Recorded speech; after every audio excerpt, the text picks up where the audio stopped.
is Reason Revolution. I'm your host, Justin Clark. Thank you so much for joining us this week. This week is a very, very special episode. It is the third of a series of podcasts that we've done on the philosophical problem of free will. We've had discussions ranging from the compatibilist position, the determinist position, and everything pretty much in between. I had one conversation with author J.R. Becker, and I had another conversation with my friend and collaborator and co-partner on Reason Revolution, Tylor Lovins. And now I have them both here together. It's all about bringing people together. JR, welcome back to the show. How's it going? It's going great. How are you? I'm good. Tylor, welcome back to the show. Thank you so much for coming on, brother. For sure. Fantastic. All right. Before we get fully started, I just wanted to spend a few moments at the top talking about JR's new book in the Annabelle and Aiden series. He writes these wonderful children's books that teach all about science and critical thinking and the wonder of the universe and all this great stuff. He's got a new book out that's called Worlds Within Us, and it's sort of all about physics and all kinds of really cool ideas. So JR, at the very top, give us a little bit of background about your books and how this book venture started in the new book in the series. Thanks so much. Yeah, it's great to be here. You know, in short, I would say all the stuff I'm about to say could also be found at annabelleandaiden.com, spelled in the most common way. Annabelle. The link will be in the show notes. Awesome. Yeah. So I started a children's book series about, I think it's a year and a half ago, and we have 3 books out now. And the books are really, I call it big questions for little thinkers. It's really focused on science and kind of the line where science and philosophy meet, and critical thinking and skepticism, and marrying that with a natural wonder about the universe. And the first book is on evolution. It's called The Story of Life. The second book was on critical thinking. It's called Oh, the Things We Believed. And it kind of goes through all the myths we believe through time that were a lot of fun to do and illustrate and are fun for children, like flat Earth or Earth on the back of turtles or elephants or storks delivering babies, et cetera, et cetera.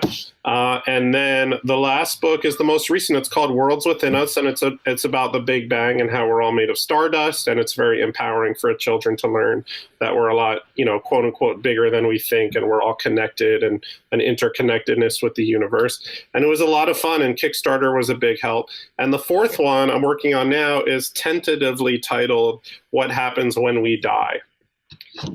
That's great. That's super interesting. I was very fortunate to read an early draft of the book, and I have to say I'm very excited about it because this is a topic that really interests me. I'm making my way right now through Michael Shermer's new book, Heavens on Earth, which is all about immortality and the afterlife and sort of science, a skeptic's guide to death and everything. And he sort of goes through the book and debunks both sort of religious arguments for immortality and secular ones, so like transhumanists and the singularity and Ray Kurzweil and all that kind of stuff. So I think it's really exciting that you're doing a book on that topic. I think it's very important for kids to learn some of these really big things early on. Yeah. And just for our listeners, February's book giveaway will be the new book in the Annabelle and Aiden series, Worlds Within Us. We will announce the rules for the book giveaway upcoming in the coming days. But yes, that will be the newest title. So if you are a free thinker out there who has some kiddos and you want them to learn a little bit about science, this is a perfect opportunity to come and join the work we're doing here at Reason Revolution. So, and as I want to say to both of you again, thank you so much for being generous with your time, and I'm really looking forward to the discussion. So I guess we'll get really into the meat of it, I guess. So the problem of free will has plagued philosophers for centuries, if not millennia. In fact, there's this quote from Nietzsche, which I don't remember right off the top of my head, but I found recently I think it's in Beyond Good and Evil, where he talks about how every time a philosopher thinks they've solved the problem of free will, they probably haven't. And that it's sort of one of those things where every time a philosopher says, yes, I think I've got it, maybe they really don't. But hopefully tonight we'll try to unpack a little bit of that a little more again. And I think that both of you have definitely some very interesting perspectives. And in this conversation, my attempt is just to try to take a little bit of a backseat, ask some questions, but really let both of you really kind of hash out your positions on this kind of stuff. So to start, let's give JR the floor and sort of give him a few minutes to describe to us his position on free will. Right. So, it was really the most recent inspiration for determinism in the recent zeitgeist, I would say, in the podcast world. And a lot of the secular community would be Sam Harris's revival of determinism. And I also urge members to go back to our previous conversation. Justin, I think you gave a great introduction to determinism and other positions such as compatibilism, and you explain better than I could which philosophers and academics it came from, each position came from in the past, and who it originated with and who it was furthered by. But determinism basically makes so much sense to me, and it's what I identify with, though it did take me a lot of juicing, as you know, jumping out of the system, or it took me a lot of thought to get there and really absorb it. But when you hear Sam Harris talk about it, all his talks, everyone in the crowd says the same thing. They're like, it sounds crazy to me, but I can't argue with you. I mean, everything he says, just when you really think about it, I don't see many arguments against it, but I'm very excited to hopefully learn some tonight. Determinism basically means that everything was determined. I actually don't know if my version of it would be the same as Sam Harris's, but what I take from it is basically from the time that time itself began, which I think that we think was at the Big Bang, everything was determined.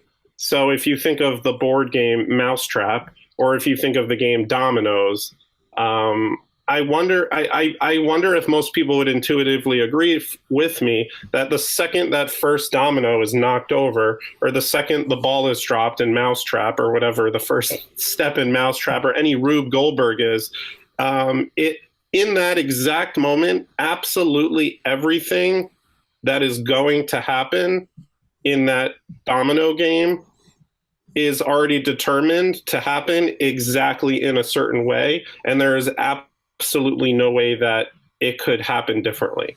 So we think of the universe as a huge Rube Goldberg. I've actually never heard Sam Harris use this example, but I don't know if he would agree with me here, but this is how I see it. So if you're walking down the street, if you're driving down the road and you see on a big billboard, pancakes, exit 4, and you're like, should I get off or should I get on? Should I keep going? And you decide, you remember like, oh, that morning your sister had pancakes and you smelled it and they looked really good. And because of the weather is in that moment and the way the sun is on your hair in that moment, every little thing is interacting with your genetic code in your brain. The chemicals in your brain just cause an effect. And all those little millions and zillions of factors are part of that elaborate Rube Goldberg game. And that drives you think you're making the decision, but you're deciding whether or not. So you pull off and you go get the pancakes. And the marketing company, the guy in the marketing company that decided to put that billboard there in the first place, as opposed to showing a picture of ice cream, decided to do that because he had his own causes, and that maybe his friend last week told him about pancakes, and then his friend had his own causes, all the way back to the Big Bang. So everything is exactly the way it is. And Sam Harris basically says to people, if every decision you make, let's say you decide to pull off of exit 4 and get pancakes. Now imagine you have a time machine and you go back 3 minutes back to when you're about to drive by the billboard. Do you think that you have an ability to choose differently. If the weather is the same and the fact that you smelled your sister pancakes that morning is the same and everything is exactly the same, your parents, your childhood, your father and your grandfather and your genetic code and the way you're wired is everything was exactly the same, would you be able to choose differently? If a person says yes to that, then they believe in libertarian free will. If a person says no to that, then, you know, they might be a determinist. They might be a compatibilist. We could, you know, I'll let Tylor talk about compatibilism, but I believe that absolutely everything has been determined. And, you know, I guess I'll stop there. I mean, there's more examples and mind games that Sam Harris goes through. We could talk about Charles Whitman. I think that's a great one. But I want to give Tylor or Justin the floor here. But that's basically determinism. Well, I think before we get to Tylor, I think it'd be very instructive to talk about Charles Whitman, because Charles Whitman's one of my favorite stories to talk about when we're talking about the sort of the lesser angels of our nature in regards to humanity. So would you like to describe the Charles Whitman situation for the audience, JR? Hopefully he'll try to get back in. So what I'll do is I will explain the Charles Whitman situation. So are you back, JR? Yeah, I'm here. Oh, terrific. We lost you for a second. Oh, okay. No worries. It's all good. Would you please describe the Charles Whitman situation for the audience? Yeah, he became infamous as becoming a mass murderer in Texas. In 1966, he killed his mother and his wife in their homes, I think. But I know that after that, he went to the University of Texas. He went up to a clock tower with a bunch of guns, and he killed 11 people, and he injured many more than that. I think 31 people. And then they killed him, and they did an autopsy of his body, or his brain at least, and they found a tumor on his, pushing against his amygdala, I think. I think that's the part of the brain that makes people aggressive. And the point of the story is that most people would kind of say, you know, oh, it's good we saved him from killing more people. We killed him. That's good. But is he at fault? You know, so a lot of people would say, you know, he kind of was not at fault. This was not how he normally acts. And he had a big tumor pressing against his amygdala, and that made him violent. And then you know, the kicker is when you say, well, let's say he did not have the tumor. Would his brain be controlling him any less? Like, why is an amygdala with a tumor pushing against it make him not have free will, make him have any less free will than when his amygdala does not have a tumor pushing against it? Either way, it's controlling him to the same extent. You know, the tumor almost shows us how our brain without a tumor control. It just shows us how quickly we could be activated. You know. Yeah, and I remember Sam Harris describing it as sort of calling it tumors all the way down. That the determinism argument is essentially tumors all the way down. There's an interesting set of two pairs of examples that Michael Shermer uses in his book The Moral Arc, which is kind of interesting because Shermer, I think, is a compatibilist. He's more closer to Dennett's position, but he talks about how that we always are constantly having this discussion about nature versus nurture, and it's always just a little bit of both. So he describes the Charles Whitman episode, and then he also describes the episode of a man who was, I believe, convicted of murder, but didn't have a brain tumor. What he had was severe brain damage as a result of physical and emotional abuse. So this was a young kid, was born in the inner city. His story is like any sad cliche you could hear. His mom was essentially a crack whore, that he grew up without a father. He was physically abused. He was assaulted both physically, emotionally, and sexually. And he was dropped as a child, all this kind of stuff. And when they did brain scans of him, when they did fMRI scans of him, they recognized that he had a very decreased level of gray matter function in the prefrontal cortex.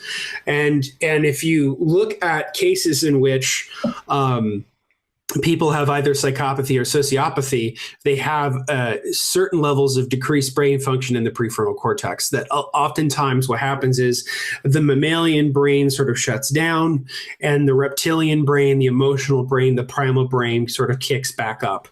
And that can be caused by brain tumors, but that can also be caused by just abuse and a poor environment. And I think this lends a certain level of credibility to the position of determinism in saying that, like, yeah, it is kind of tumors all the way down, in the sense that, you know, we don't have that much control over those kinds of things. And in that regard, yeah, we aren't really chosen. Where we got into it a little bit before in the previous episode is that I think that the way to sort of reconcile free will with determinism is for a radical reimagining of what free will means. And in a way that is both intellectually consistent, but also emotionally salient for people. I recently read something about how free will is often described as what they call an epiphenomenon. It's something we sort of feel, but we can't have a real good reason to believe it. And so I'm with Dennett in the compatibilist position that I think that we do have free will. It's just not the kind of free will you think it is, much like consciousness.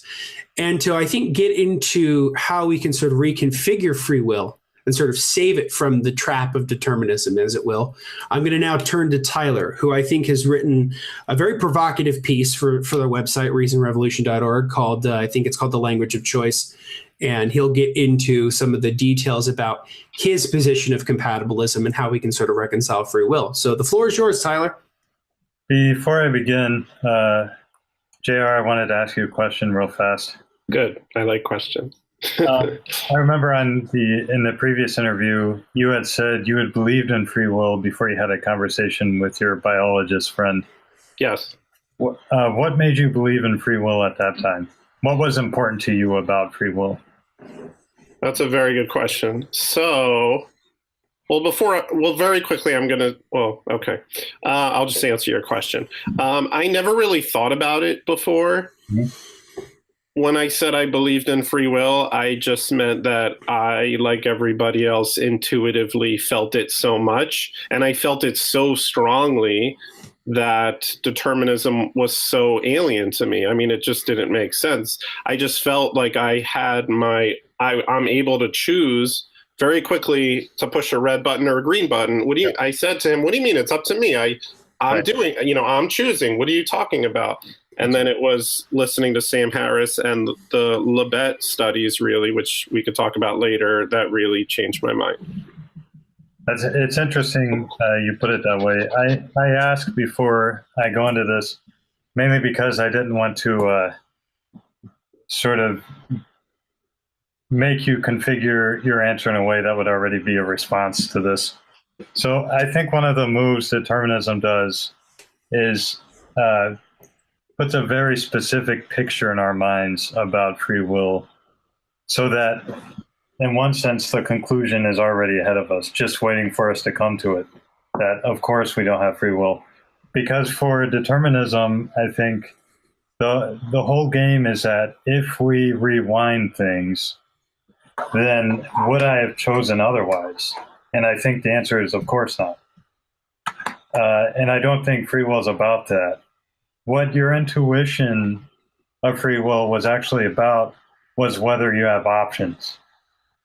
And I think this way of talking about free will makes a lot more sense, both rationally and intuitively. The whole point about having a contract, for instance, and this is a case in which free will makes sense to talk about, is that there are certain relevant options outlined for you in a situation. And by recognizing those options as relevant, you're saying, I recognize that I can either go in direction A or B, or however many options you have. So that I think the intuition about free will is that there are options, and I can take path A, B, or C, or whatever, however many options I have. What do you mean by options? Yeah, so if you don't mind. Yep. Yeah, I think options are constraints on action. So we already have constraints. For instance, we're bound by the laws of physics. We're bound by the language we've inherited from our culture. We're bound further by extensions of our language we've learned through education, through reading, through literatures, through the use of concepts. So we have constraints in that way, but those constraints also provide us with options, because the constraints create, I think, structures of relevancy. It points out specific things in our environment that are relevant to us in any circumstance. So if I, for instance, get the urge of hunger and I walk into the kitchen, what I'm directed to is probably my cabinet or my fridge, or if there's food sitting out on a counter, I'm of course directed towards these things because they're relevant, and they give me options for action or choice. The whole thing about free will is that because of my urge to eat, there are things highlighted for me in the environment that I can then take action on. Does that make sense? It does. I'm trying to understand the difference between options and choosing A or B, because I believe that we do not have options as to choosing. Oh, I think I see what you're saying now. I think you're saying the fact that you're agreeing with me that we have no option as to which option we select, but you're saying the fact that we even have two options, even though they're not real options. Am I getting somewhere? I'm trying to understand the difference between I don't think we have two options. Okay, let's talk about a red button and a green button, and someone tells me to choose which to push. I say, and I think you agree with me, that it was already determined a long time ago which button I'm going to push. So now maybe in that framework you could, yeah. So when we talk about whether it was predetermined that we act in a certain way, I think it depends on your level of analysis. For instance, from the quantum level, I think physicists would have a very difficult time saying it was determined this way or that things are going to show up in this way or that. But on the level of analysis from, for instance, the history of the universe, eventually all things are going to expand out into nothingness, where it's going to all come back together and the Big Bang's going to start again. And for instance, from the level of analysis of just our solar system, eventually the Earth is just going to be swallowed into the sun, right? Right.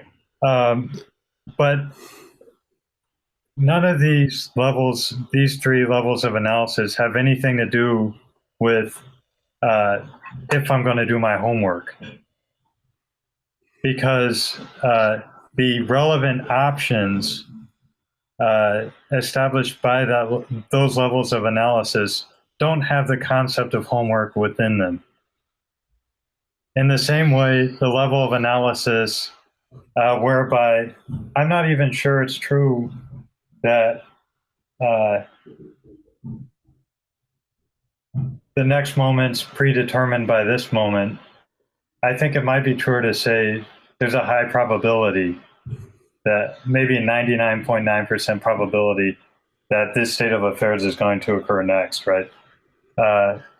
So that creates some instability already within the determinist conception. But I think the level of analysis we come at it from is actually very important to how we think about free will. Does that make sense? Sort of. I think what you might be, the way I'm hearing you is that there's different levels of viewing things, basically. Is that sort of what you're saying? Yeah, I heard it put recently that knowing quantum mechanics won't tell me why my wife is mad at me for not doing the dishes. Right. So, right. So being a quantum physicist, for instance, might not tell you what the meaning of free will is. Right. So I hear that. I hear that.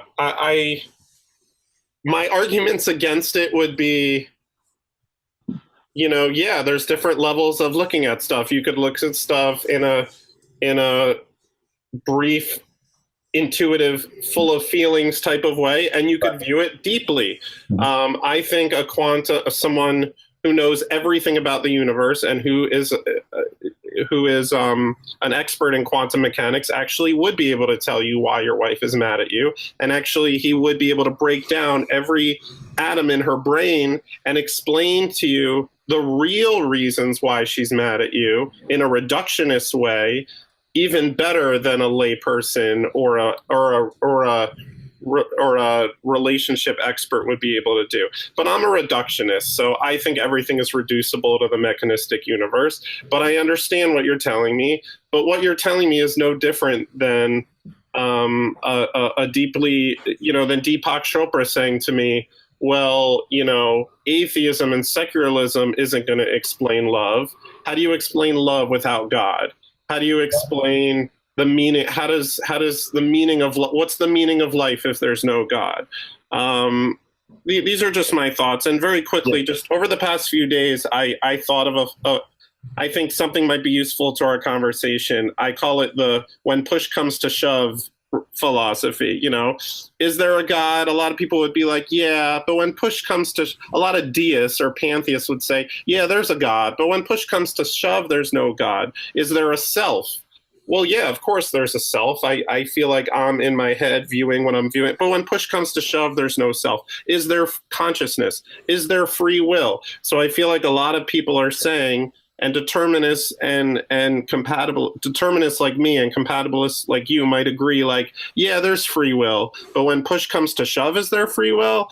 I call it when push comes to shove or looking at things deeply, but, not the most sophisticated name in the world. But I'm a guy, I like to break things. I don't think things need complicated terminology. This is the way it is. Yeah. That's what I'm hearing. So what you're saying, I agree with, and I think it could be pragmatic for many people. But in a philosophical discussion, I like to dig deep. So. Well, when you say real physicists or physicists who knew everything about the universe, just by knowing everything about the universe, for instance, let's say they knew nothing of empathy, nothing of social construction of reality, of social relations, things like that.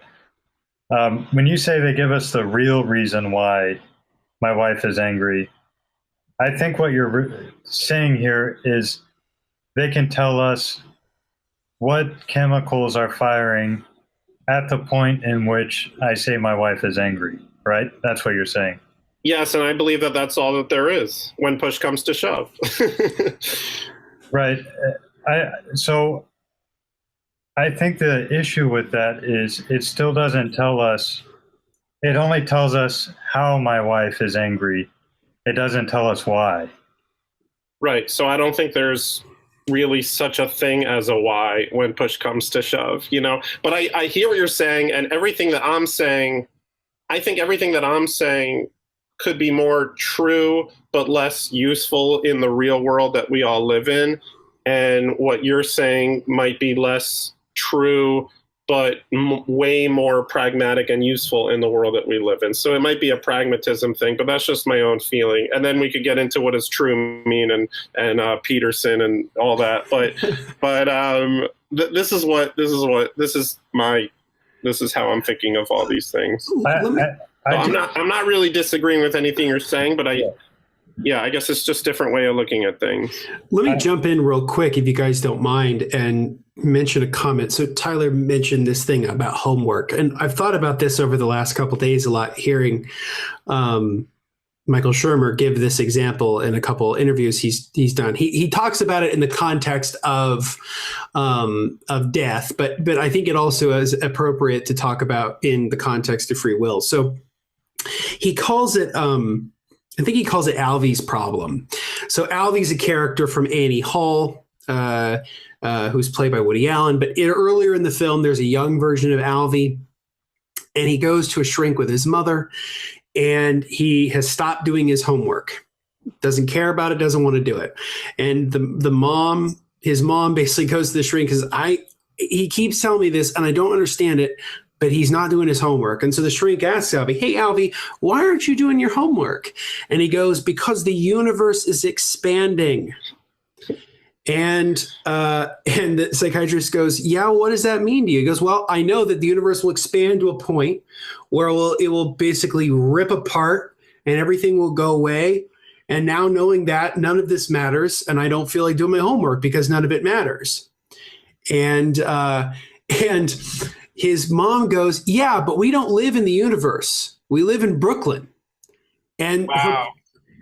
her whole point is that, yes, of course, the universe is going to rip apart. It's going to expand. And none of this, I guess, intrinsically matters. But we live in the now. We live right now, doing what we need to do right now. And to me, the space between the concept of the universe and what we understand as Brooklyn, the space in between that, that's what free will is. And to me, it's making those choices. And they may be goal directed, but we're still making choices. And they may be influenced, and I think they are influenced by what's going on in the universe. But we're making value judgments. And yes, we may be making them because of more than likely, we're making them because of neurons firing and neurochemicals and hormones and all of that. I don't discount any of that. But the fact that we're making a moral choice means something to me. And it means something to the context of how we live together as social creatures. So my whole example, the reason I say that is because, yes, I think that, that you're right in to say that, if push comes to shove, yeah, I'm probably a determinist. If push comes to shove, yes, that's right. But if we're not having a push comes to shove, and we're thinking about the ways in which we want to build a society of people, and how we want to live together, and how we want to build a society that's predicated on positive values that matter to us, those are goal directed. And I think in that level of goal direction, that's where we can find some degree of free will. Again, it's not the free will we think we have. It's a different kind of free will that we're building for ourselves. So it doesn't, the thing about free will is it's not this thing that sort of exists outside in the ether. It's not like a spirit. Free will is a concept that's derived by the precepts of us existing as social creatures who have to get along. So yeah, I mean, essentially, if you think about it in that regard, maybe that's what Dennett calls elbow room. That's the elbow room of where we can have a bit of a space. I got another question for JR. So if the picture of free will, of determinism, is that if we rewound everything back, we couldn't make a different choice, do you agree that's the picture of determinism? Well, or is it that everything has a prior cause? Would you say those are the same thing? I would say the first one a lot more. It blows my mind that yesterday it was already determined that I would be touching my left cheek right now, which I'm doing.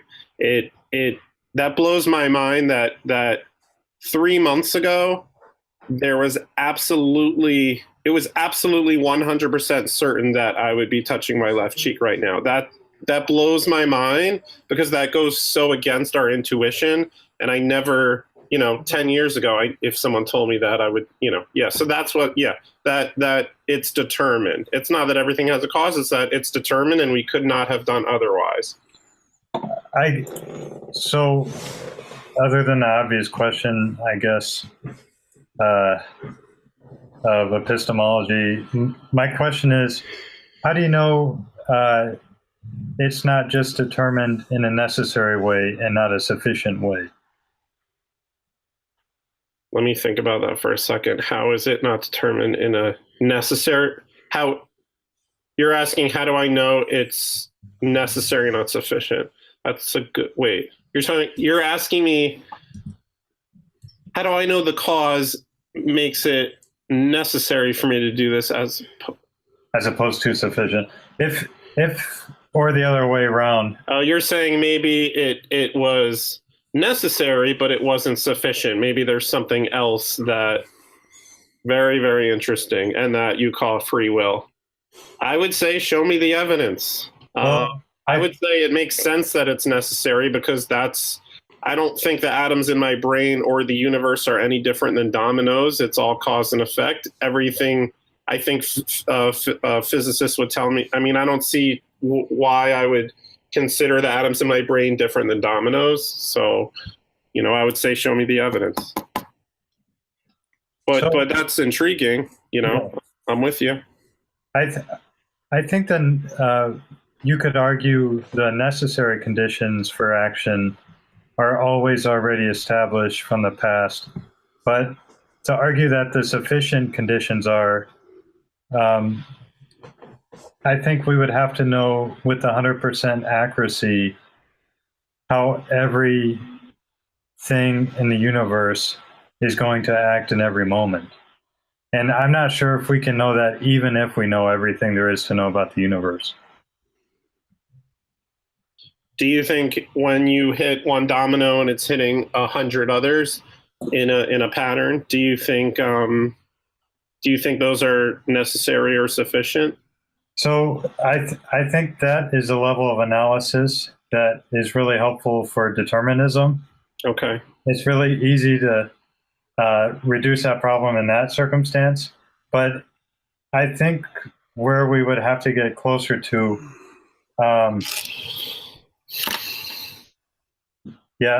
we would have to go all the way down to the quantum level, I guess.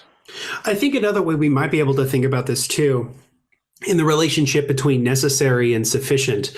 So necessary is descriptive, and sufficient is normative, right? So when we're thinking about necessary, that's part of the sort of materialist, naturalist, reductionist philosophy of just science, which I totally am on board with. I identify, I'm a materialist, I'm a naturalist, I'm a monist. I don't think that there's an immaterial soul. I think the mind and body are one.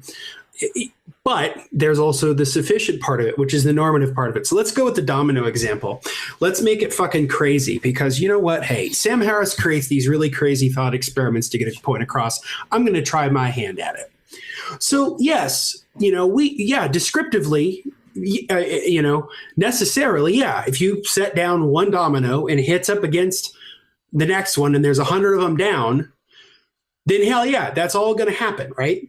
But what we're talking about with compatibilism, imagine a scenario in which a man is holding you hostage, and he gives you a choice and says, if let me figure out how I want to phrase this.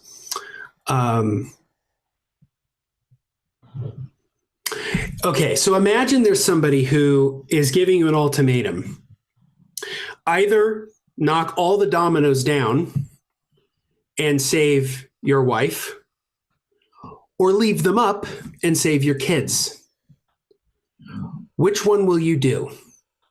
Wait, did your domino story enter your other story about the kidnapping? The hostage? Yeah. So, okay. So I'm thinking of this as sort of a bastardized version of the trolley problem. So imagine that somebody is holding, not you hostage, but is holding either, on one side your wife and on the other side your children. Right. And he gives you two options. One is you knock the dominoes down, and if you knock them down, you save your wife. If you keep them up, you save your kids, but you die. Which do you do? This is, I think, what Tyler's trying to get at with sufficient.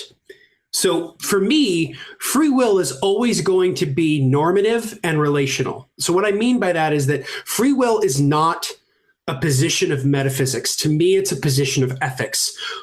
If we're going to define free will as a position of metaphysics, and talking about the mechanisms of the universe, free will is a fucking illusion. I mean, there's no doubt. Like, determinism is it. There really isn't any other option on that level. I mean, it just isn't. But that's what we're talking about in relation to metaphysics. If we're talking about ethics, we're talking about the way in which we frame societies based on certain valued norms. That's where the space can be to make choices. Yes, those choices could very well be influenced by outside factors and things like that, but the choices are still being made. And the degree to which you can make choices, the ability of having choices, these are where in which we have, well, as I said earlier, what Dennett calls elbow room. So that's exactly kind of what I'm saying with the example I'm saying. Every decision you make in that scenario, even if it's just determined by every little atom in the universe, even if you still make a choice, you're making a normative choice still.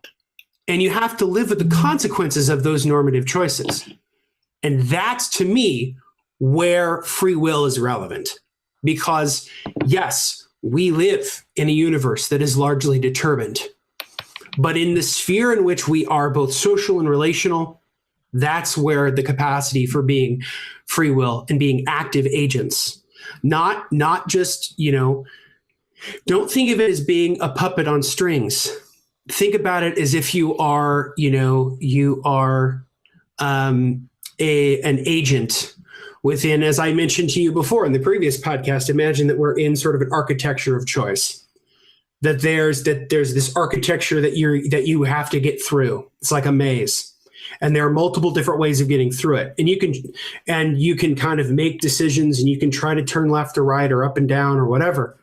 And some of those are definitely going to be determined, but there's still a certain level of space in between that where choices can be made. That's really where I think shit gets kind of interesting. And maybe I'm getting a little too esoteric with this, but to me, I'm thinking about it now, determinism is about the ends. And in that regard, I totally agree with a lot of what you're saying about ends. But my free will, the compatibilism that I identify with, is about the means. And that's where I think shit gets interesting.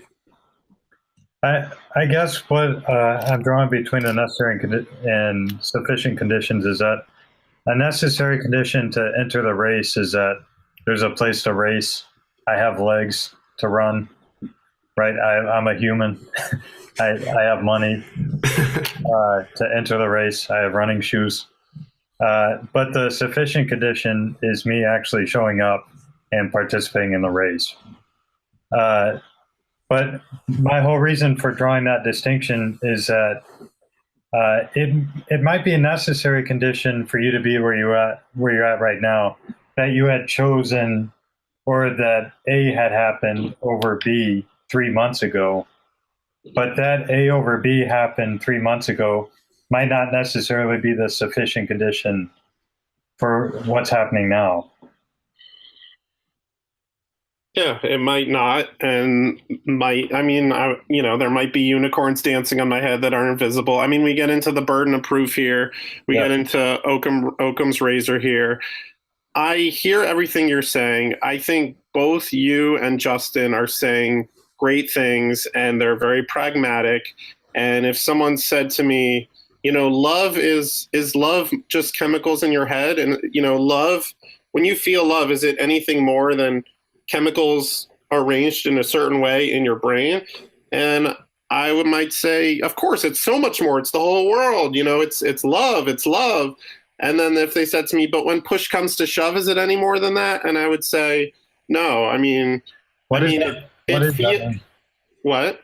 What does that mean, though? If humans didn't exist, if we were all robots, I don't get that expression. If push comes to shove. It means when you look at things very deeply and you reduce them. When you look at things deeply, and you. I don't think that's deep, though. I think it's just reducing. I think it's the opposite of deep. It's making it shallow. It's leveling it. I mean, to a skeptic, let's say you went. This is gonna. I don't know if you ever watched the show Black Mirror. It sounds a little like that. But let's say you walked into a movie theater and there was a little girl watching Beauty and the Beast, and she had tears streaming down her face. She loved the movie. She was in the movie. She felt so touched by the movie. Yeah. And you had a conversation with her, and you said, this isn't real. I mean, that would be a horrible thing for you to do, but let's just say you did that for the purposes of this conversation. I'm sure you're a much better person than that. And she said to you, but it's real to me. Like, it feels so real. I'm in the universe right now. Like, I know that it's, not really real. When push comes to shove, I'm going to walk out the exit door and go back to my, annoying friends or whatever. But right now it's real to me. Is that real to her? So, I mean, it is, but when push comes to shove, it's not. It's a fictional movie. It's bites on it. It's little lights on a screen. So, I guess I don't get that example. Is it real to her? Free will feels real to us, but it's not real. So you guys are saying, like, in a pragmatic way, kind of semantically, this thing that we feel that some people call free will, you're saying, let's call it free will. I'm shrugging and saying, that's cool. You could do that. That's fine. But basically what I want to ask you, Tylor, what I've been wanting to ask you for a while is, do you agree with me that what you and Justin are saying about free will is no different than what a lot of deists or pantheists or deeply spiritual people say about the soul or God or the self? No. You don't agree with that analogy? No. Okay. Because that's how I'm hearing it. I'm hearing it like, we know it doesn't really exist in the way that a lot of people think it does, which is libertarian free will, but it feels so innate in me and so deeply I feel it, that I think that feeling we should call free will, because that's pragmatic for how we operate in the world. To which I totally might agree. Maybe that's fine. My interest is in the when push comes to shove philosophy, the looking at the objective truths, not subjective truths. I'm more interested in that, but pragmatism is something that's great and we could talk about, but maybe I'm misunderstanding you. I don't know, but that's how I make the analogy. I think your push come to shove thing has to do, it seems to me, with reducing things to a mechanistic conception of the universe.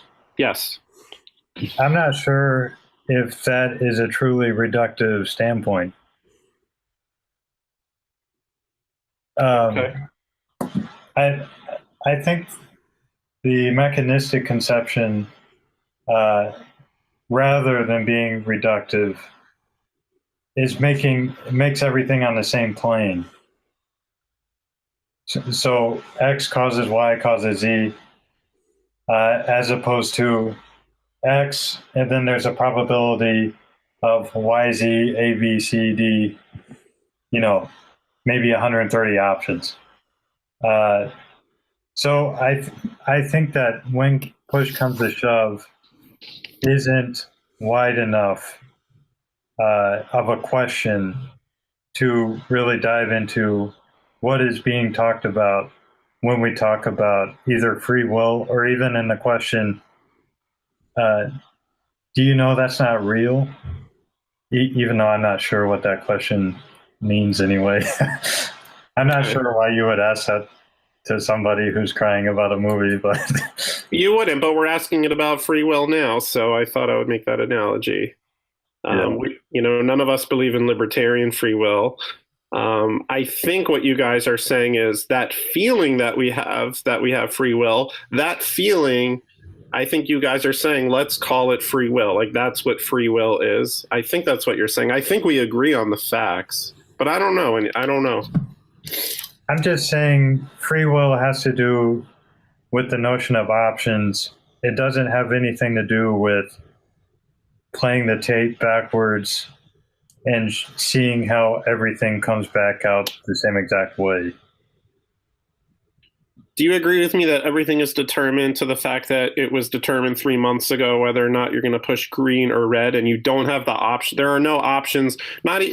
Forget green and red buttons, but even something way more complex. Do you agree with me and determinists and Sam Harris that it was all completely determined and it could never be any other way, and there were never any options? There were never any options. No, I don't think we know that. Okay.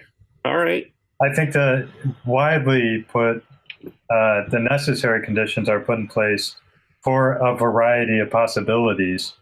Huh. But we don't know in any instance the sufficient condition which makes a certain happening occur Okay. out of the wide range of possibilities. Okay. So maybe where we differ is, where to draw the. I mean, you agree with me about 10 dominoes, I think, because of the laws of physics.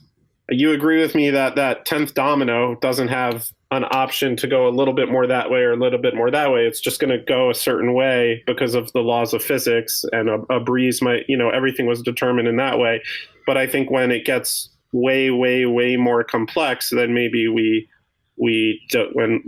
disagree. So the way I would do it is I feel like if something is true in one aspect, if there's no reason for it to change when applied to other frameworks, then I don't change it.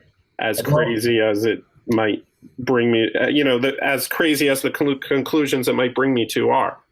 What I heard, one instance that would make me be skeptical about applying the more general to the more specific, in this case, the dominoes to the smaller things, is Neil deGrasse Tyson said we still use Newton's laws of physics to accurately predict, speed and distance and things like that. But Newton's laws don't work when we're trying to travel from Earth to the moon, because then the distances are so wide that we need to account for the bend of gravity in space. Great. No, that's okay. So the distances are so wide here. Once we get down to the quantum level, it's quite possible that those same principles that apply for the dominoes are way too general to account for what happens on the quantum level. Right. What you're saying is great, and I'm really thinking about it, and I'm going to spend more time thinking about it. I just, Newton lived on Earth, and he made his laws according to his empirical observations while he was in his very limited environment, and it would make sense that when you go to a different environment here, I just don't, I don't know, but it's something I have to think about more. But I did read a book years ago, and I forgot what it was called, but it was largely about evolution, and he was a real hard reductionist, and he kept using the sentence that I loved, and you might hate, and it's pretty much, I forgot the wording, but it's like all of the information is in, he's like, absolutely everything in the world is made of fermions and bosons. And if it doesn't have fermions and bosons, it doesn't exist. And then he kept saying, all the information is in the fermions and bosons, whether it's love, whether it's the dream you had last night, whether it's a 4-year-old boy's dreams of becoming a rocket scientist, whether it's free will and compassion and love and sorrow. Everything is contained, all that information is contained in the physical fermions and bosons of the universe. And that's what I say. But you might say to me, well, I'm making quite a claim and I don't have evidence. And then I might say, yeah, you might be right and I might be wrong. So I have to think about that more. But I feel like so far in our universe, every question we've had in science has been answered by the mechanistic universe. For tens of thousands of years at least, we felt like before we had germ theory, we thought disease was from a demon inhabiting our body. There were so many, a non-physical demon or spirit. We thought our consciousness was from the soul, and now we know it's kind of how the brain works, even though we actually don't know that much about that. But my point is, like, thus far, there's been a natural mechanistic explanation for every question we've ever had. So I don't have any reason to depart from that. That's just, we can't look at the future. All we can look at is the past. That's all we have in the past. So that's what I do. But I hear what you're saying. So I think the way you're using mechanistic now is sort of different than how we were using it earlier. Right, maybe. Now I think science has showed us by cause and effect. It's given us explanations in terms of cause and effect. But mechanistic, how I was talking about it earlier, is that it sort of flattens everything out. And so that B necessarily follows A, C necessarily follows B. Whereas I think you can still use the cause and effect conception and say, what follows from A is either B, C, D, or F. There's probability that C is higher than B, but we don't know. Okay. Yeah. I hear you. It could be. I don't see a reason to think that because it's dominoes. I don't see a reason to depart from that. Lawrence Krauss says this is how physicists think in terms of probability. They don't think in terms of the one-line mechanistic view of the universe. Okay. I mean, when I'm thinking of the one line, it's not A causes B and B causes C. It's A causes B, C, D, and F, who cause 5,000. Right. But right. Yeah, I understand. So, you know what? I mean, I have to think about this more. And quantum mechanics, the little that I know, was mind-boggling and scary because it does go against everything we know. That an electron could, that you could turn one electron and the other one automatically turns, which is faster than the speed of light, which doesn't make any sense. I mean, it blows my mind, but it blows everybody's mind. I guess I would need more conclusive evidence of what you're saying, and maybe it's out there. I don't know, but maybe I should study more physics. Well, let's kind of change gears a little bit because we've spent a lot of the last few episodes talking a little bit about, I think, some of the bigger, larger metaphysical questions about free will and things like that. I think the second part of our discussion, I'd really like to focus on ethics.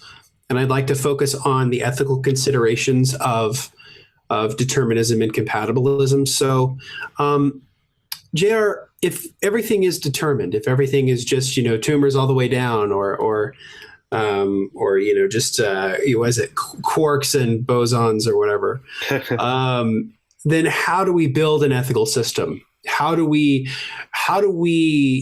build a society in which people are going to take appropriate actions that will lead to human flourishing?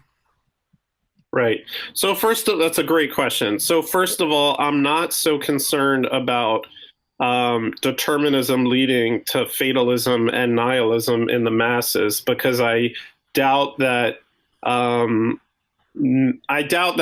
that many people, besides nerds like you and I, will spend so much time studying this and talking about this. I mean, I just don't think millions of people are gonna start listening to Sam Harris and understand determinism. I mean, it took me years to just absorb it and really, feel it in my bones every day that I don't have free will. I don't think it's going to happen. So it's not a concern of mine. But if it did, Sam Harris talks about that how determinism causes people to have a lot more compassion and empathy, because if someone is a criminal, you consider more the way they grew up and where they're coming from, and that everyone's trying to be good, but the way they're built and the way they're wired, it actually helps with a lot of empathy and compassion on the one hand. On the other hand, I am an attorney, and you learn every attorney learns in their first year of criminal law the different reasons for incarceration and punishment, quote unquote, and retribution, which is punishment,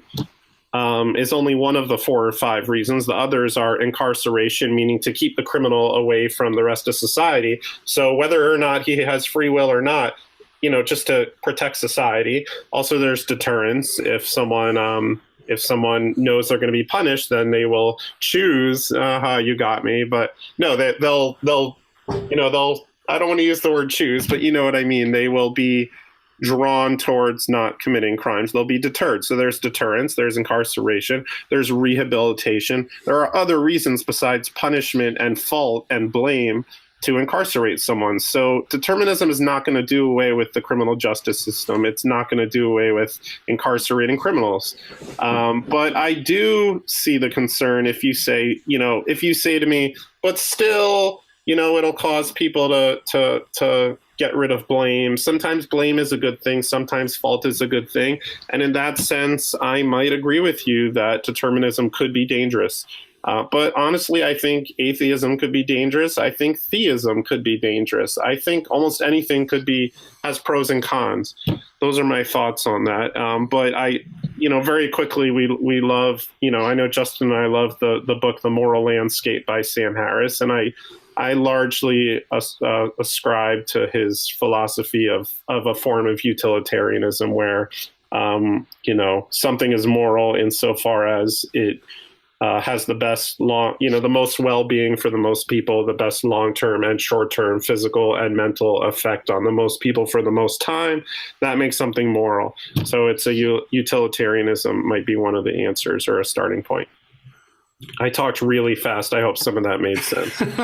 No, it did. And I think it's in keeping with what a lot of thinkers who thought about determinism have also said. I mean, this is definitely stuff that Sam Harris has talked about. And it's also in a lot of ways what Steven Pinker has talked about too, because Steven Pinker is also a determinist. And, I think what's really important here is that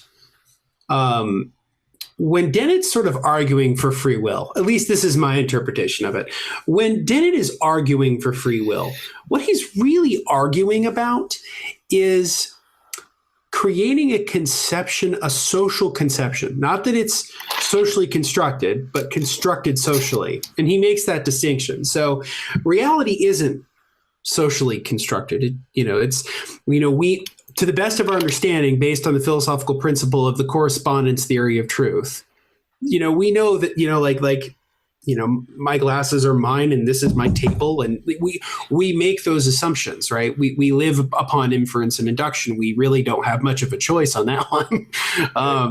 But what I think he's trying to say is, yeah, we probably don't have the kind of free will that we've sort of been sold. But maybe we can create a new form of free will and sort of re-envision free will as a corollary for social responsibility within a framework of choice. And if we can reconfigure it that way, the feeling that people have that they feel is free will, yeah, that's probably not going to be intellectually supported. But the feeling can be, I guess, buttressed by a reconception of free will that is in keeping with what we know about reality.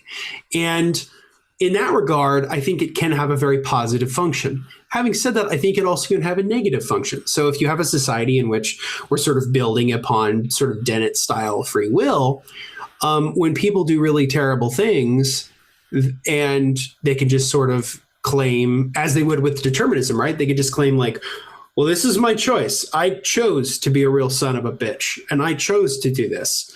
And I think the point that might buttress your position, JR, is that whether the person says, yeah, I'm the son of a bitch that killed my wife and I don't give a fuck because it's my choice, versus the insane, crazy person who has a giant tumor hitting up against their amygdala, who's hitting who's killed their wife. Essentially, the justice system treats those people the same. And in that regard, maybe it doesn't matter that much. I guess what I'm trying to say is that to assuage people's fears, and I hope this doesn't sound condescending, because I hate the argument about how, I don't believe in religion, but I think religion does a lot of good for people. It makes people happy. It makes them have a goal in life. So we need to have, I don't like that argument. I find it to be crap because, crack makes people feel better. You know what I mean? Blow and hookers make people feel better. It doesn't necessarily make it better. It doesn't make it right, or it doesn't make it moral. But the point I'm trying to say is that that if we can reconceive free will as a conception of social responsibility within the bounds of sort of what we know about the universe in terms of determinism, maybe that's a way of going forward. And I think, as I mentioned in the previous episode, maybe we don't call it free will. Maybe we just call it social responsibility. And if we want to call it that, that's cool too. I just think that the determinism can be used. I wouldn't say it's always this way, but I think it could be used as an argument to sort of skirt people from the real consequences of their actions. Because I'm a moral consequentialist in a lot of ways. Regardless of how you got to the consequence matters. And you have to live with the consequence, whether you had any say in it or not. I don't like the language of reimagining free will, because I think what Dennett is doing is actually just recovering it. I think Sam Harris actually defines it incorrectly. as in if we replayed the tapes, then we couldn't do anything differently. I don't think that's what free will meant in the first place. So I would like to hear an argument that that's what free will actually means. But on the other hand, when you ask about the ethical implications, it makes me think of B.F. Skinner in his book Beyond Freedom and Dignity, which is, I think, fascinating. He talks about how classical conditioning doesn't apply to humans. It doesn't really work 100% of the time in terms of stimulus response. And so he has this notion of the conditioner or operant conditioner. And it's a reinforcer that makes a certain action more likely in the future. And so if you take Skinner's behaviorism seriously, which I think could be compatible with the form of determinism, which isn't leveling everything, but which is probabilistic. I like that. I like that determinism, which is probabilistic. Then I think we can start thinking about what reinforces good behavior or behavior we consider good and what reinforces bad. And instead of trying to convince people to be good and bad, we can start implementing systems of incentives that make good behavior more likely in the future. But I think that's one possibility for moving forward with ethics on a deterministic basis. Another thing Skinner says, which is interesting, is that people like to talk about how they acted based on a feeling. And Skinner says, that's not actually the case. What is actually the case is that you acted and you had a feeling. And what holds those two together is a conditioner, an operant conditioner. Something made it, and this is the notion of the sufficient condition again, but a reinforcer made you act that way. So I think there are ways you can go with that in terms of economic incentives or political incentives, but also just by our verbal behavior. Yeah. If you yell at somebody, for instance, out of anger, they're going to be less likely to do that action in the future. Yeah, that's true. There's a political scientist who worked for the Obama administration, a really interesting, super cool guy. He's like Fox News's like enemy, him and Francis Fox Piven. It's a guy named Cass Sunstein. And he wrote a book a few years ago called Nudge, which is all about this. It's all about how can we build political systems that don't force people to do things, but sort of nudge them, to persuade them to do things, whether it's to eat healthier or to exercise more or to be okay with a higher tax rate or something like that. So he argues about how there are ways in which institutions can sort of nudge people to make better decisions.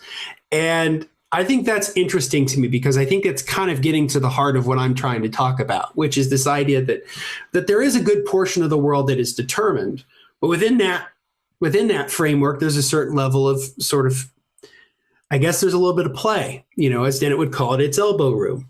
And that's how you can sort of nudge people and suggest people and persuade people. And I think that's really where I'm interested in seeing the way in which I think free will is valuable. I would like to back up for just a quick second and ask Tylor, if you think that Sam Harris gets the free will conception wrong, what was it originally then? I mean, if you think that the determinism that someone like Harris holds, if my description of Dennett's version of free will is not so much a reconception so much as it is a reframing of it, how is it a reframing and where is that original argument of free will in that context coming from? Yeah, this is why I started the conversation with asking JR why he believed in free will in the first place, because his intuition is about choice and it's about the recognition of options. Nietzsche talks about free will and he says, The problem of free will isn't whether or not I have it, it's whether or not I'm strong-willed or weak-willed. So that in light of those options, you choose the one that you want, using colloquial language. But that's what free will is about, I think. And when you say strong-willed and weak-willed, basically you're talking about the capacity for choice. Am I right? Yeah, well, in colloquial terms, whether or not I choose under pressure the thing I want to choose. Oh, yeah. No, you're right. So Dennett talks a little bit about this in Elbow Room 2, where he's talking about how the certain level of constraints that we have on choices, that, depending on the level of constraints that are on us, we have a certain level of choice about what we do. No, I think that's totally fair. I guess to sort of rebut that, I guess, or not rebut that, but sort of as a converse of what we've described, JR, do you think that that Harris's determinism is radical, or do you think it's just what it is? Do you think that it's, because to me, Harris's position of determinism is an extension of Laplace, Pierre de Laplace, the physicist, who essentially argued the exact same thing in either the 18th or 19th century. I think it might have been the 18th century. And so yeah, I mean, do you think it's an extension of Laplace, or you really think he is, or do you think that it's a reconception? I think Harris's position on determinism is very extreme and very radical and very crazy, and takes us to conclusions that are completely against our intuition and crazy sounding. And I think he's completely right. But Tylor kind of threw a stick in all our conversations, and he really got me thinking. And I'm really happy you introduced us, because up till now, I mean, I've been asking you, Justin, do compatibilists like Daniel Dennett agree on the facts with Sam Harris? So I think that we kind of thought yes. I think actually the answer is some compatibilists do agree on the facts with determinists, and some don't. Some do and some don't. But Tylor is telling us that Daniel Dennett does not agree. Daniel Dennett actually thinks we have elbow room, which is kind of what you were saying, Justin. But, I really thought that they agree on the facts. But Tylor, Sam Harris is not a physicist. He's a neuroscientist. Right. So, I mean, he's coming from a biological standpoint, and what Tylor is saying, physicists like Lawrence Krauss would say about options and probability, is something that I think I need to look into, because that would completely change everything. So up till now, I've been with Sam Harris. But if Daniel Dennett and him disagree on the facts, then the facts are what the facts are. So we have to look into the facts, and then we can decide on semantics and pragmatism, which I'm way less interested in. But, I want to know the facts. So I guess people like myself and Sam Harris might want to look into physics, like Tylor has. Maybe Sam Harris has as well. I don't know. But anyway, to answer your question, his conclusion is extreme, but I am with it up till now. We'll see. And I guess to add another sort of layer to this, one position that I've been really kind of fascinated with lately, it's one I don't hold, but I think it's one that's incredibly insightful and I think worth looking into, is the position that the sort of grandfather of the skeptic movement, Martin Gardner, held, which is what he called the Mysterian position, which is that we don't even really know how to conceive of free will, so you can't even really answer the question. And so his sole argument rests on this idea that there's a disconnect between what we, and in this regard, I guess he's sort of echoing Kant, although Tylor has made a point of, with his study of Kant, that Gardner's view of Kant may be wrong, but at least Gardner's interpretation of Kant, that there's sort of these two worlds fighting with each other. There's the sort of the world of what we know about science, which is predicated on causal determinism and the sort of epiphenomenon of free will and what, is roundly referred to as noumenal freedom, which is sort of an instinctual freedom, a sort of, I don't know how but in that regard, it's sort of an intuitive freedom that we feel we have, right? That there's these two things kind of fighting each other. And Martin Gardner's position is these two positions, based on our current knowledge, because it's not that we have incomplete knowledge, we have insufficient knowledge to fully answer the question, because those two positions create so much cognitive dissonance that it's hard for us to even fully answer the problem of free will, which is why no one's really been able to do it. And he sort of talks about how when H.L. Mencken wrote about free will in his book about morals, Mencken describes it as being one of the hardest things he ever did in his life. Same with Robert Nozick in his book Philosophical Investigations, or Philosophical Explanations, rather, where he spends 100 pages talking about free will, and Nozick's basically like, I barely scratched the surface on this. So, Gardner's position is with a group of guys called the Mysterians, and some of those include the philosopher Thomas Nagel, Colin McGinn, and I think most notably of the group who sort of view free will this way is the philosopher and linguist Noam Chomsky. And so I think that's an interesting question, which is that's sort of like a meta level view. So imagine that like determinism and compatibilism are the two kids, and the dad is the Mysterian up above going like, you guys are fighting and you don't even know why. And so that, I think, is another sort of wrench in the works that I think is worth considering, that maybe we just don't have the capacity yet to fully comprehend this problem. Justin, there's a story Nietzsche tells, which is relevant to this. If I toss a dime behind a bush and leave and come back 5 hours and pick it up and say, hey, I found it, nobody cheers for me.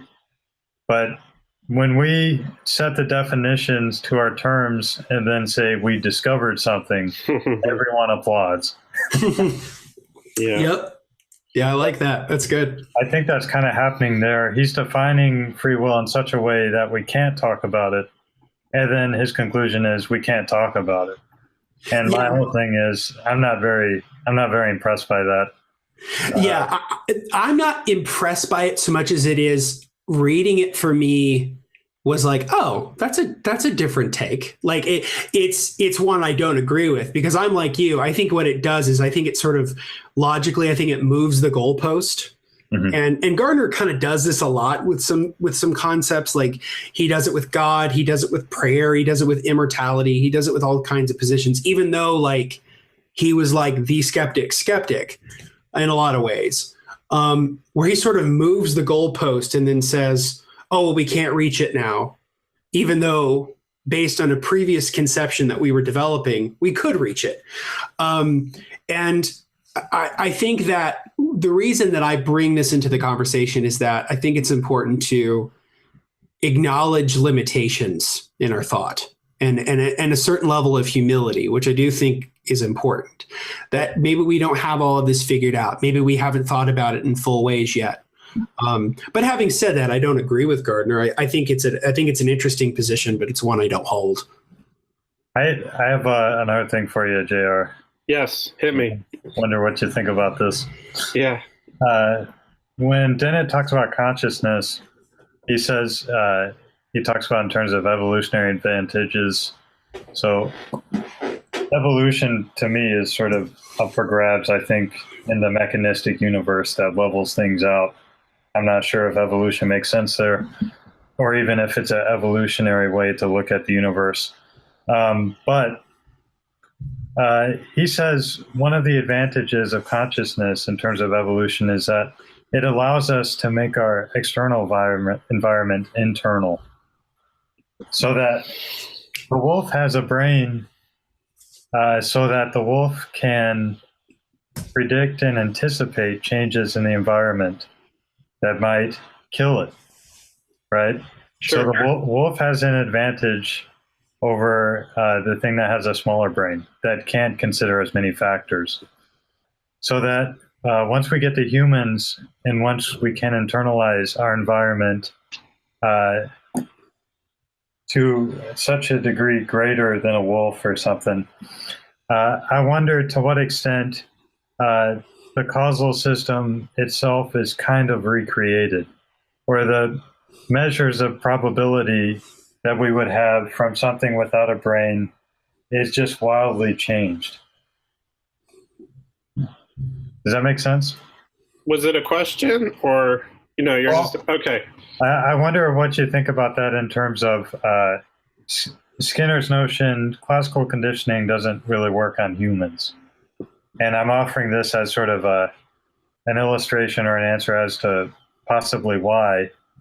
But also, this connects with maybe that mechanistic conception of the universe, where A causes B, C, D, is up for question. I'm not sure if that's a point at which we can begin. Okay, I'm trying to understand what you're saying. I mean, I don't know if you want to reword it, or are you talking about the different levels of consciousness and what Dennett talks about, the different levels of free will? No, I guess I don't really want to talk about free will there. Okay. I want to bring back the notion of probability and options. Okay. Where different levels of consciousness allow more options.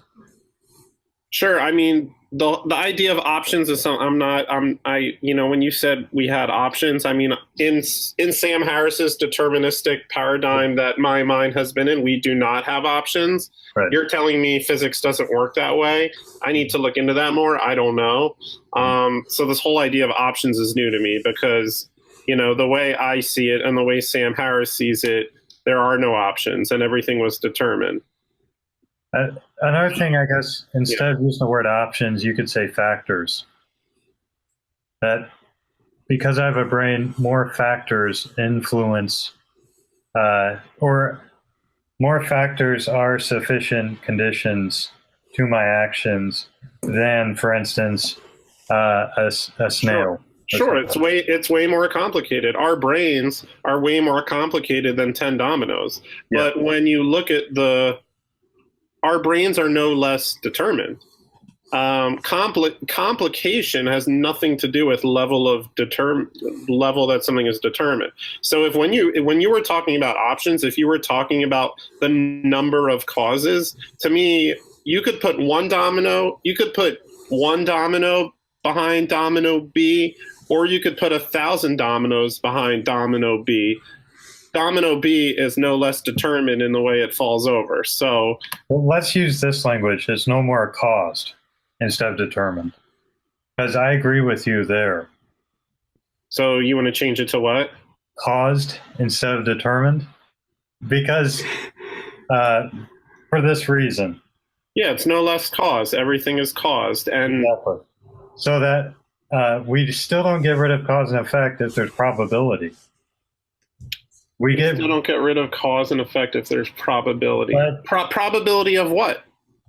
Options.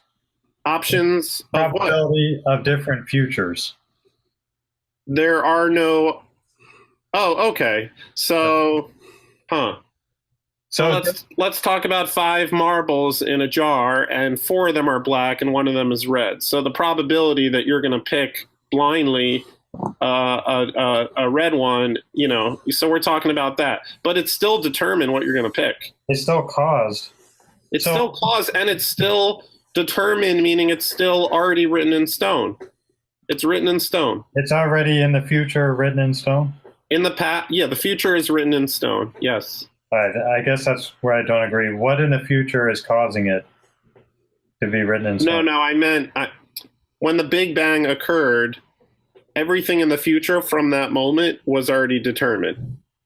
All right, yeah. The past determines the future. The past prescribes the future. The past writes in stone what's going to happen in the future. Well, let me draw this and see if this is helpful. So if we go backwards, every step we can see, it lines up in a straight line. Everything's determined. right? All the way back. Exactly. I wouldn't say a line. I would say a line that's a million miles wide, like a plane, like a field, like a, actually, just for a second, actually, I would say, I picture it like from a point, the Big Bang, and then kind of fanning out. But anyway, yes. I think that is true, but the what's the word? The other way isn't true. In the other direction, you mean? Yes. From effect to cause, what is not true? You said in one way it's true, but in the other is not true. What is not true backwards? So let's say we start from this moment, and we go back to the Big Bang. It's true, everything lines up in a line. Yeah. If we stay with this moment and go back to the Big Bang and go back to this moment, things are in a line. But once we get to this moment, it's open. There's probability. So you think right now it is not completely determined and written in stone what you're going to have for breakfast tomorrow? Right. Which causes will win out? I don't think it's predetermined. So you don't think of it like a Rube Goldberg or Domino's? Okay. But I do. Okay. I guess maybe one way I can think about this in a way that is possibly relevant is I'm with Tyler in the sense that I think of things having causes and not determinations, I guess. Determinations puts a certain level of agency on the universe that I'm not terribly comfortable with because I don't think the universe gives a shit. I think it's totally indifferent. I think it's better to use a word like cause because determined presupposes on some level, I guess and this is a limitation of language, right? Which, Tyler has written very eloquently on in his research on Ludwig Wittgenstein, is this idea that language is limited, right? And this is, again, I think a limitation of language because I think when you say a phrase like determined, there's a certain level of agency that is plopped onto the universe that I don't think it has. So I'm much more comfortable with words like caused, or effect than I am determined. And I guess the reason for that is when I hear you say things like the future is determined and everything is going to be determined from everything else, to me, that sounds very similar to religion. It sounds exactly like when people say, Jesus made me the way I am, and every decision I've got's going to be because of Jesus. Yep. And God has given me a path, and I'm just going to be on the road for it. I'm going to let Jesus take the wheel. I'm not comfortable with that. I'm just not. I find that kind of language about the past and the future too religious for me. And that's why I'm a compatibilist. Yeah. That's so interesting. Well, first of all, what is comfortable to us should have nothing to do with what we think is true. But I know you agree with me there. But if you want to talk about pragmatic, that's something else. But second of all, that's very interesting that the most mechanistic, reductionist, meaningless, mechanistic kind of model is sounds religious to both of you. That's very interesting. I never thought of that. I don't know. I grew up, as a religious Jew, and I don't know. It was emphasized to us like God gave us free will and we could choose good or bad and we'll be punished or rewarded for it. So to me, it doesn't sound like that. Maybe it's different in Christianity. I don't know. No, that's fair. I mean, I can tell you that based on my upbringing, I mean, I grew up secular, but I can tell you I grew up in a largely Protestant environment. And so, while I'm an atheist and I don't identify as a Christian, there's a part of me that is very much, I guess, culturally Christian just by virtue of being born in the United States at the time that I am. These are the causes I'm talking about. But when I was growing up, I heard almost the exact opposite. I heard the kind of shit in the occasional times I go to Sunday school or the times I'd hear religion. And it was very Calvinist in this idea that everything's set in stone. God set the blueprint. We're just carrying the fucker out. Interesting. And so when I hear the kind of arguments about determinism that kind of read the same way to me, my first real instinct is this is just like Calvinism, and I'm not comfortable with this. I think the world's too messy and chaotic for this shit. And it puts and like I said earlier, it puts a certain level of agency on the universe that I just don't think it has. Right. I mean, again, when I heard of determinism, I felt extremely uncomfortable, but I think my comfort doesn't matter, Two things I want to say. Well, very quickly. I thought that, Dennett and Harris agreed on the facts, and then Tyler kind of explained that they don't, and then kind of Tyler. Now I don't know if they do or not. I'm a little confused now. I feel like you guys are saying when you say cause but not determine, I want to be clear that determinism means determine. It doesn't mean someone, I see you guys saying like someone pushes you on an ice skating rink and you're gliding, and it's true that someone caused you to move forward, but you could kind of lean right or left. I think that's the difference between cause and determine.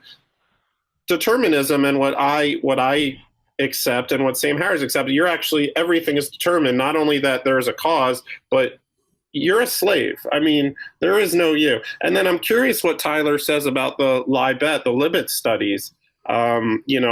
Scientists have pretty much proven with those studies that decisions are made for us before we are conscious of them.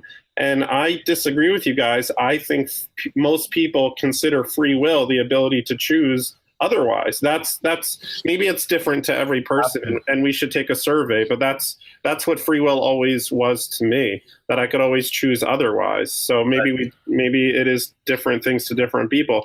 But for me, the Libet studies showed me that that's not true. I can't choose otherwise. And, so those are my thoughts. The follow-up studies showed within 200 milliseconds, you could change your mind and it would change your action. 200 milliseconds. Okay. Wait, hold on. You're saying, what do you mean you could change your mind? They were conscious. So they were able to do differently than the science. Well, first of all, should one of us say very quickly for the listeners what the Libet studies are? Go ahead. Okay. I mean, you could correct me if I'm wrong, and I'll try to say it really quickly. But I think basically if someone's in front of let's say they're in front of a table and they're given two different choices. Let's say they could push a green button or a red button. Their brain is hooked up to a scanner, and neuroscientists are looking at their brain scan. The neuroscientists were able to tell every single time what the person would choose to do before the person himself was aware of it or herself was aware of it. That means, by reading our brain scan, the scientists knew whether or not we would choose to push the green button or the red button. There was a whole elaborate way that they did that. I don't know how, like the second someone made the decision, they would wink their eye. I don't know. But that blew my mind. I forgot, Tyler, maybe what was the time? They knew what decision the person would make a millisecond before the person knew, or a half a second. I don't know. Yeah, I don't remember the exact thing there. Okay, but that blew my mind. But now you're telling me that they were able to do differently than their brain scan read? Yeah. One thing about that conclusion, which is kind of confused, is I don't know how they proved that they knew what the person would do before the person knew what they would do. Well, the person told them. So basically, let's say you're the neuroscientist and I'm the person, okay? And you tell me when you make up your mind whether or not you're going to push the red or the green button, wink your eye, right? Right. So let's say I choose in my mind to press the green button. The second that I make that decision, but before I push the button, but the second I make that decision, I wink my eye.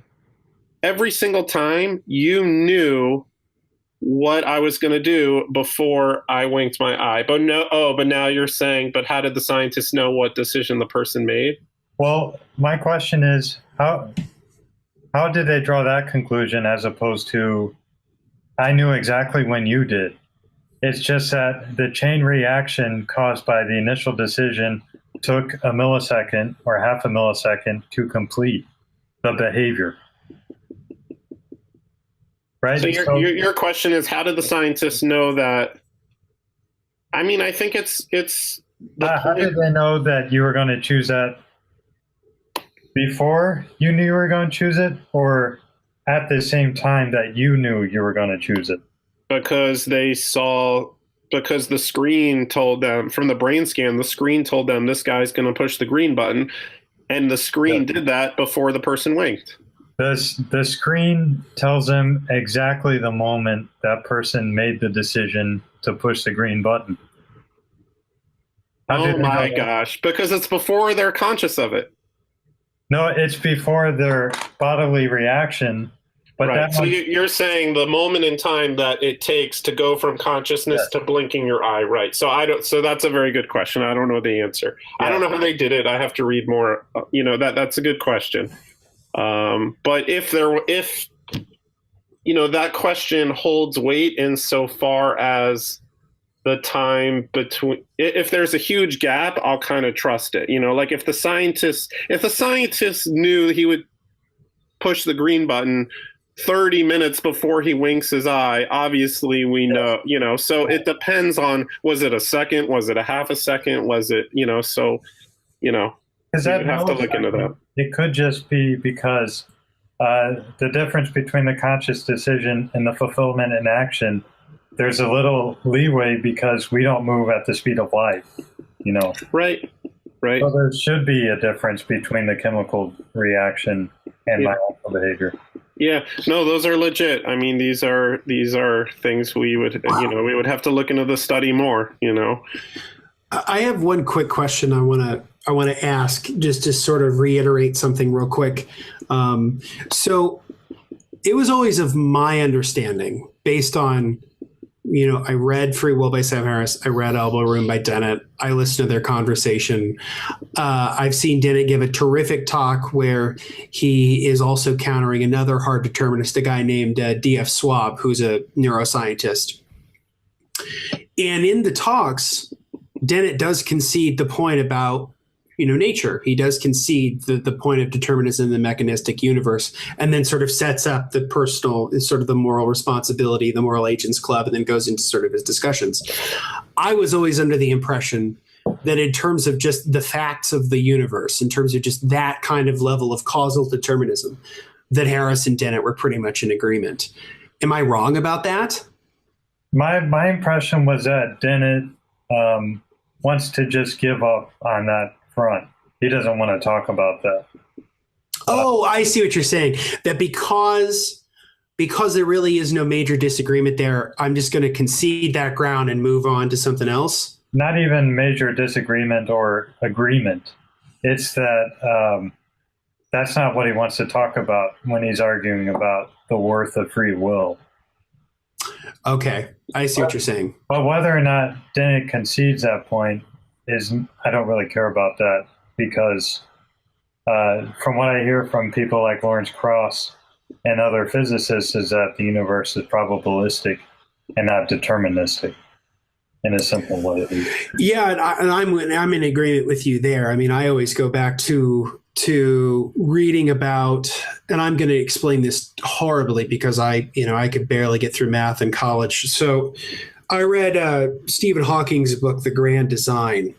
And he talks about how, and I forget how they're described, but I know that some of this research was done by Richard Feynman, but basically about how if you have 2 points, and you have 2 set up points, we've always sort of thought that, everything just sort of goes linear from point A to point B. When in reality, what we really know on sort of, I guess, and I'm explaining this as if I'm a child, so because this is my understanding of it, right? I'm a liberal arts major. What the fuck do I know? But I'm just saying, so imagine we sort of assume it's 2 points, right?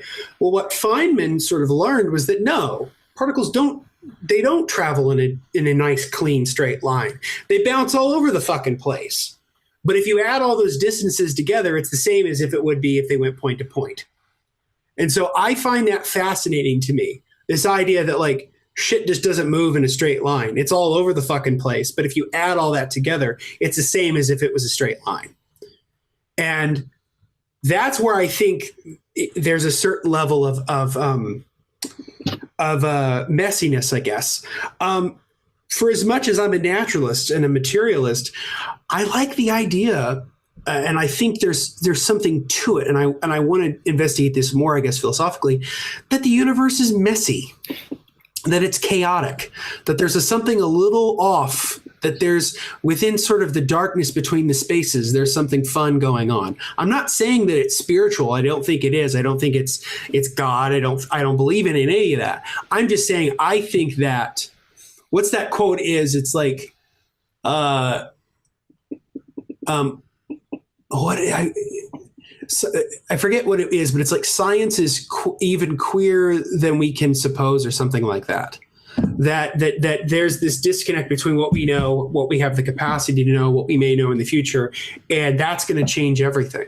But yeah, I just like the idea of the universe being a little bit chaotic. It's a little messy. It's a little unplanned in some respects on the micro level. And in the macro level, a lot of it's pretty much, runs like a fucking clock. That's why you have to have both Einstein and Newton, is for the big and for the small.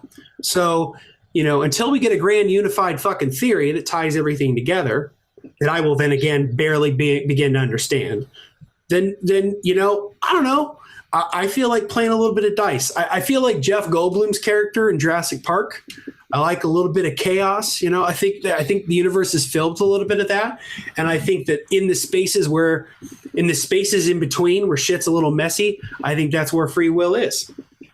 So, and maybe that's not terribly reductionist, and maybe I'm not being a good monist or a good skeptic or whatever, but I don't know.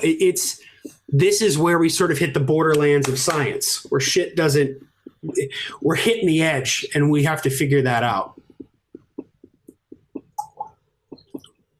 See, I just dropped a truth bomb, and everybody fucking crickets. No. Damn straight. Yeah, there's two different conversations. One is like, what are the facts? Okay, mm-hmm. What are the facts? Do we live in a deterministic universe, or do we live in a probabilistic universe, or do we live in a universe where some things are deterministic and some things are probabilistic? That's one conversation we could have. And then the second conversation is, what is pragmatic, what is useful, what gives our life meaning, and what gives our life ethics, and how do we build a society? Those are two different conversations. Mm-hmm. So I think the first conversation, I think there's a one word or a one sentence answer, and I think it'd be good to know what it is. Is it probabilistic or deterministic, or both? That's it. And then we could go to the second conversation. That's all. I'm just kind of organizing things here. Yep. So yeah. I love that, and I think where I think the three of us would roundly agree is that regardless of how the choices are made, whether they're determined or not. And hell, maybe it's not even good to call them choices. But I do think on some level that we would agree that it's part of the human experience. It's part of just being human. That some of this is part of being human, being a natural creature in a natural universe that does have laws, that does have cause and effect, that does have a certain level of just order to it. And, maybe I've left too much wiggle room in it. Maybe I'm wrong. I describe myself as sort of being a soft compatibilist. And the more I have these conversations, the more I'm enthralled by different positions, and I'm learning more and more as I go along. And that's the beauty of philosophy. I think that's the beauty of some of this stuff being open-ended.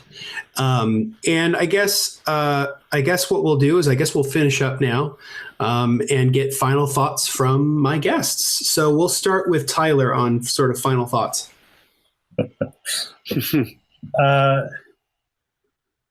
I guess to close, I would just say, I don't think we can know whether or not we have free will in a scientific sense at this point. I'm definitely a skeptic of determinism. I'm not so much a skeptic of compatibilism, just because it does come from the pragmatic position, and that's fine with me. We know what free will means when the person on the street talks about it, and that's fine. They're not trying to make scientific claims or truth claims there. So, yeah, my position is, at this point, I'm skeptic of determinism. I'm okay with compatibilism. And if you want free will, you can have it. Universe is going to keep on working either way. Yeah, it's like that Cheap Trick song. That if you want my love, you got it. If you want free will, you got it. Like, it's kind of that's kind of the sum up. So, JR, final thoughts. Yeah, no, this has been amazing. and very thought provoking. And I learned that I thought everyone agrees on the facts, so I have to look into that more. I'm just more interested. Like I said, there's two conversations. The first is what are the facts, and the second is what is pragmatic. I've lately met a lot of people in my life that are so much more interested in the second conversation. I just never had any interest in that. To me, something that's man-made and it's a construct of our society, it's just more arbitrary to me. It's very, very, very, very important, but I feel like it comes and it goes, and people have intuitions and they talk about God and consciousness and self and free will without even thinking about it much. So it doesn't really matter to me. I could join that race anytime I want. It's a good one. It's an important one, but I want to know what's real. I want to know what's true. And a lot of people would say, well, how do you define truth? Maybe what people construct is true. It's true to them. I'm less interested in that. I'm more interested in the mechanistic universe. It's just interesting to me. Because our intuitions and our feelings lie to us. But Tylor's kind of saying to me that even in my conversation that I want to have, the mechanistic universe, things are not so simple. So I've learned a lot from Tylor and from both you guys, and it's been great being here. Hold on, I think there was one more thing. I still make an analogy, though, with you guys talking about how free will is pragmatic and you feel it and right. I still make the analogy between that and people saying the same thing about God, or especially like a pantheist who's like, just like you guys saying libertarian free will doesn't exist, but free will exists and it's useful. I still hear like a pantheist saying that about God, like the Abrahamic God doesn't exist, but the feeling in our soul and God, it sounds nice. So in that, I'm not prone to roll with that. I don't care what feels good to me. I want to know. I'm with you there. You're with me there. I don't agree with that. Yeah. Yeah. Okay. Yeah, that's a fair point, and I agree with that too. Okay. I guess my thing was what I said earlier, which is that, and maybe this is based on sort of what I've learned about Christianity and how that's different from maybe what you learned or whatever. That I came out of a culture that basically was like, you are slaves to God. You have no control over this period whatsoever. And that everything is pretty much laid out for you. And God has given you, he's picked every little hair. He knows every little hair in your head. He knows everything you're going to do. So when I hear that same kind of shit when it comes to determinism, I kind of recoil because it sounds religious to me, which is one thing I find very fascinating about this conversation is both of us on each side of this discussion have talked about how each other's position could be seen in a religious context. Yeah. And I think that is relevant because I think that this is, I think, the project of what I'm trying to do with this show, which is to find ways in which secular humanism broadly can solve the problems and answer the questions that have traditionally been relegated to religion. And I don't think religion is the only game in town. And this conversation proves that religion is not the only game in town. There's more than just what the churches have to offer. And I think in that, hopefully we agree. But thank you both so much for being on the show. JR, this is your opportunity to plug your stuff again, sir. Yeah, no, I appreciate it. And just to get kids to think a little about this stuff and a lot of other stuff and fill their minds with critical thinking skills and fact over fiction. And really, the mission is trying to teach kids that reality could be just as exciting as fairy tales. And it also happens to be true, which makes it way more useful in most situations, in my opinion. So the books are called Annabelle and Aiden, and they deal with evolution, the Big Bang, the universe, critical thinking, and they're a lot of fun. AnnabelleandAiden.com. Awesome. Thank you, sir. Tylor, do you have anything to plug outside of what you and I do together? Nah. Okay. It was nice talking with you, JR, though. I enjoyed it. This has been a blast. I can tell you that Tyler has been looking forward to this for weeks. So it's been a real blast. You both, thank you so much for being on the show. As always, you can follow me on Twitter, Facebook, Instagram, Tumblr, YouTube at The Daily Clark. You can check out our website, reasonrevolution.org. All episodes and additional content are there. You can check out an article I wrote about Martin Gardner's position on free will. That'll be going up soon, or by the time this episode airs, it'll already be on the site. You can read it and go in depth of Martin Gardner's position on free will. Facebook.com/Reason Revolution. We've hit over 1,200 likes. Thanks to everybody who has liked and followed the page. We really appreciate it. I also want to give a shout out to our Patreon and donor box supporters. Thank you so much for all that you've given to us. You can join the revolution at patreon.com/Reason Revolution. Also go to the donor box link at the website. Your support is what makes this show possible. And I look forward to getting more people who can support the show. We can do more shows with more guests and do maybe more videos in the future. You can also follow us on Twitter, ReasonRevPod, at ReasonRevPod. And until next week, this has been Justin Clark, and this has been Reason Revolution.